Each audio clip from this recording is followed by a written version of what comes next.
এবার শুনবে আমার কিরাম লাগছে রত্নটা পেয়ে। ছোটবেলায় আমি শুনতাম কেউ ফার্স্ট হলে একটু ঘ্যাম ঘ্যাম দেখালে তাদের ছেলে ক্লাসের ছেলেরা বলতে, কিরে শালা তুই কি হাতে চাঁদ পেয়েছিস? সেই যে ছোটবেলায় শুনেছিলাম চাঁদ পাওয়ার গপ্প, ভাই বিশ্বাস করে করছি আমি চাঁদ পেয়েছি।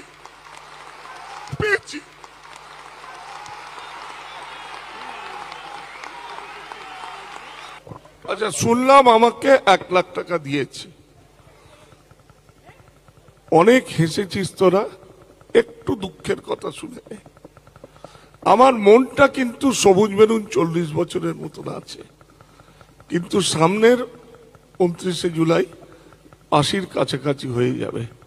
তোরা দেখছিস শরীরটা ভেঙে যাচ্ছে, হয়তো আর তোদের সঙ্গে আমার দেখা হবে না। একটা কাজ কিন্তু আমি করে যাচ্ছি, শুনে নে। 19টা লাইভ মেম্বার হয়েছে, শুনতে খারাপ লাগে না? সারা 19টা কি রে, 20টা হওয়া উচিত। 1 লাখ টাকার সঙ্গে আমি 4 লাখ টাকার একটা চেক কালকে ক্লাবে পাঠিয়ে দিচ্ছি। 20 নম্বর লাইভ মেম্বার পরজন্মে যেন টুটু বোস হয়।